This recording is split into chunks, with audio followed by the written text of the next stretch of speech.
سے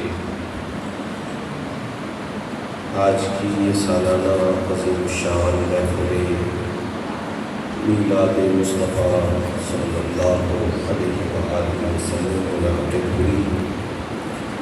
دعا ہے اللہ پاک اس پاک محفل میں ہم سب کی حاضری کو منظور و مقبول فرمائے۔ آمین۔ حضرات گرامی، ایک دو باتیں آپ کی خدمت کو عرض کرنے کی کوشش کروں گا۔ مولانا حافظ اظہار الحق صاحب نے بڑے خوبصورت انداز میں حضور علیہ السلام کی پاک سیرت، آپ کا پاک میلاد، آپ کی پاک محبت اور پھر موجودہ دور کے فتنوں کے حوالے سے آگاہی ہم سب کو عطا فرمائی۔ اللہ تعالیٰ ان کے فیروز میں، ان کو فضل میں مزید برکتیں عطا فرمائے۔ دیکھیں، ہم میں سے کسی کو بھی 100% یقین ہو کہ فلاں رستے میں چور ہیں، ڈاکو ہیں، کوئی بندہ ادھر سے گزرے پیسے وغیرہ بھی لے لیتے ہیں، مارتے بھی ہیں، اور اگر زیادہ ان سے مقابلہ کرنے کی کوشش کرے تو ہو سکتا ہے کوئی فائر بھی کر دے۔ اگر ہم میں سے کسی کو پکا 100% یقین فلاں رستے پہ ڈاکو ہیں، چور ہیں، اور ان سے مالی نقصان کا بھی خطرہ ہے، جانی نقصان کا بھی خطرہ ہے، تو کیا ہم اپنے سگے بیٹے اس رستے پہ جانے دیں گے؟ بولیے، ہے جی؟ اپنے والد کو جانے دیں گے؟ بھائی کو جانے دیں گے؟ کسی محبت والے دوست کو جانے دیں گے؟ حتیٰ کہ وہ بیٹا ہم سے الجھ پڑے، لڑائی ہو جائے باپ بیٹی کی، باپ کہے گا نہیں جانے دیں، تجھے مارنا نہ پڑے، مجھے پتہ ہے تیرے پیسے جائیں گے، اور چلو پیسے جانا بھی نقصان ہے، کوئی جان بوجھ کر نہیں کرتا، جان کا خطرہ ہے بھائی، میں تجھے نہیں جانے دوں، لڑنا بھی پڑے اپنے دوست سے، آپ اسے روکیں گے۔ تو میرے بھائیوں، جہاں محبت ہو، پیار ہو، تعلق ہو، رشتہ ہو، وہاں کوئی یہ نہیں چاہتا کہ میرے تعلق والے اور رشتے والے کو مالی نقصان ہو یا جانی نقصان ہو، ہم ہر قیمت پر اس کو اس رستے سے روک دیں۔ تو پھر یہ کیسے ہو سکتا ہے کہ محبت ہو، تعلق ہو، پیار ہو، اور رستہ ایسا ہو جس پر مال کا نقصان نہیں ہے، جان کا نقصان نہیں ہے، ایمان کا نقصان ہے، اور ہم خاموشی سے کہیں گے نہیں، بندہ ناراض ہو جائے گا، نہیں، ایسی بات نہیں کرنی چاہیے، حالات کا تقاضا ہے۔ اللہ کے بندو، اگر لڑ کر کسی کا پیسہ بچاتے ہو، جان بچاتے ہو، تو لڑ کر ایمان بچاؤ اس کا، نہیں جانے دوں گا اس رستے میں، جہنم کی طرف لے کے جانے والا یہ رستہ۔ یہ اس دور کی سب سے بڑی ضرورت ہے، جس طرح حضرت نے چند چیزوں کی طرف اشارہ بھی فرمایا۔ تو وہ کون سی چیز ہے جو ایمان کو ختم کرتی ہے؟ وہ ہے بے ادبی اور گستاخی، وہ اللہ کی ہو، حضور کی ہو، انبیاء کی ہو، آل رسول کی ہو، اصحاب رسول کی ہو، حتیٰ کہ اولیاء اللہ کی بے ادبی ہو، قرآن کی بے ادبی ہو، یہ ساری چیزیں ایمان کا بیڑا غرق کرتی ہیں۔ اور اگر آپ سمجھیں کہ کوئی انسان، کوئی آپ کا چاہنے والا خود یا کسی ایسے بندے کے پیچھے چل رہا ہے جو بے ادب ہے، گستاخ ہے، کسی بھی ایسی بارگاہ کا جس کا ادب ہم پہ واجب ہے، تو اس کو روک لو۔ جہاں تک اس کے ساتھ آپ الجھ سکتے ہیں، پیار سے کہہ سکتے ہیں، محبت سے کہہ سکتے ہیں، آنسی سے کہہ سکتے ہیں، کہیں اور روکیں اس رستے سے۔ تو یہ اس دور کے اندر کئی فتنے ہیں۔ اب دیکھیں ہم جتنے دوست یہاں بیٹھے ہیں، ہمارا اس پر ایمان ہے نا کہ قرآن اللہ کی وہ کتاب ہے لا ریب۔ یہ 10 سال کے بچوں کو بھی پتا ہے کہ قرآن میں کوئی کمزوری ہوئی، پتا ہے یا نہیں؟ تو ایک مفتی کو نہیں پتا، جو 20 سال ممبر میں بیٹھا ہوا اس کو نہیں پتا۔ جب ہم سب جانتے ہیں کہ اللہ کی مخلوق میں سب سے بڑھ کر جس ذات پاک کو اللہ نے علم اور حکمت کے سمندروں سے نوازا ہے وہ ہمارے آقا و مولا صلی اللہ علیہ وآلہ وسلم ہے، تو ایک ایسے بندے کو نہیں پتا کہ جو تبلیغ کے لیے ممبر میں بیٹھے ہیں، اور اگر نہیں پتا تو بیٹھے ہی نہیں، یہ اس کا کام ہی نہیں ہے۔ یہ ساری چیزیں جان بوجھ کر پہلے فتنہ اور شر پھیلایا جاتا ہے، پھر فیس سیونگ کے لیے رجوع کیا جاتا ہے۔ یہ نہ رجوع ہے، نہ شریعت میں اس کا کوئی وجود ہے، اور نہ شریعت میں یہ چیز معتبر ہے۔ یہ محض مخلوق خدا کو گمراہ کرنے کے طریقے ہیں۔ رجوع کیا ہوتا تھا؟ یہاں پر بہت سارے مولوی اور علماء بیٹھے ہیں۔ رجوع یہ ہوتا تھا کہ ایک مسئلہ قرآن میں نہیں ہے، حدیث میں نہیں ہے، اجماع میں نہیں ہے، بزرگوں نے اس کو بیان نہیں کیا، اب بندہ خود اجتہاد کرے، قیاس کرے، کوشش کرے، پھر جا کے ایک نتیجے پہ پہنچے، اور ایک وقت گزرنے کے بعد پتا چلے کہ یہ نتیجہ درست نہیں تھا، اب وہ رجوع کرے۔ یہ اسلاف کا رجوع تھا۔ قرآن میں سیدھا سیدھا ایک حکم لکھا ہے، آج اس کے خلاف بات کر کے کل آپ کہیں رجوع، یہ شریعت کے ساتھ مذاق ہے، اور یہ جان بوجھ کر کیا جا رہا ہے۔ اس لیے یہ گستاخی ہو، یہ بے ادبی ہو، یا اور لوگ لانچ کیے جا رہے ہیں حکومت کی طرف سے، انڈیا سے آ رہے ہیں، کیا کریں گے یہ آ کر؟ ویسے تو وہ ڈاکٹر ہیں، ٹیکے لگانے والے، وہ تو پہلے یہاں پر بہت ہیں۔ دین کا کام، دین کا پیغام یہ اس آدمی کے ذمہ ہے، اس آدمی کو زیب دیتا ہے جس نے باقاعدہ دین سیکھا ہے، دین کی تعلیم حاصل کی۔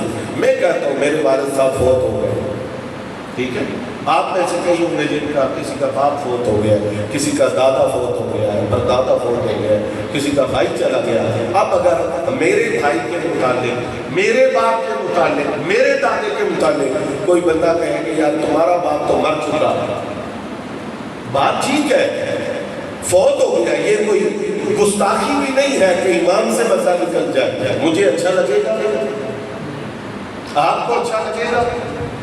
یہ جس کو پاکستان میں لانچ کیا جا رہا ہے جی، انڈیا سے تقابل ابھیان والے ڈاکٹر صاحب آ رہے ہیں، اس بندے نے یہ کہا ہے حضور کے بارے میں، اب محمد کو کیا مان رہے ہو، وہ شخص مر چکا۔ آپ نعرے میں کہے مجھے انڈیا سے ڈاکٹر صاحب آ رہے ہیں، تو ایسے لوگ ایمان کے ڈاکو ہیں، چور ہیں، ایمان کا نقصان کرنے والے ہیں۔ اور جو لوگ مجھ سے محبت کرتے ہیں، حضرت سے محبت کرتے ہیں، یہاں علماء جو بیٹھے، ہم تو اپنے محبت کرنے والوں کا ایمان نہیں نقصان ہونے دیں گے، ہم ان کو بتائیں کہ بھائی صحیح بات یہ ہے، غلط بات یہ ہے۔ تو آج سوشل میڈیا کے اوپر اور بالخصوص جو لوگ لغو بات کرتے ہیں، بے ہودہ گفتگو کرتے ہیں، ان لوگوں کو زیادہ پروموٹ کیا جا رہا ہے، اگرچہ وہ ایمان کا ہی نقصان ہے۔ کئی مثالیں ہیں، ہزاروں مثالیں۔ ایک سرخ داڑھی والا بابا ہے، ادھر مکہ شریف میں انہوں نے بٹھایا ہوا ہے۔ اب اس کے لطیفے سننے کے لیے سارے لوگ سوشل میڈیا کے اوپر واہ واہ کیا لطیفے سنا ہے، اور اس بدبخت کی زبان کیسی ہے، آپ کانوں کو ہاتھ لگا دیں۔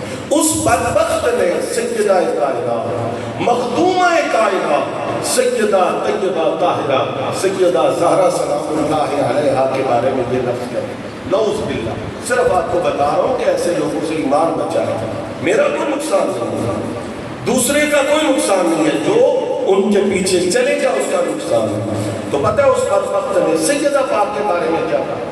مکی مکی اس کو کہتے ہیں، اس نے کہا کہ نعوذ باللہ ثم نعوذ باللہ ثم نعوذ باللہ، یہ لفظ ادا کرتے ہوئے زبان میں ہلا دی۔ اس نے کہا وہ بی بی مجرم تھی۔ اگلے لفظ اس نے کہا وہ بی بی مجرم تھی، اس نے اپنے ابے کی حدیث نہیں مانی۔ اب یہ سرکار کے متعلق یہ انداز اختیار کر رہا وہ بندہ، حضور کو ابا کہہ رہا ہے،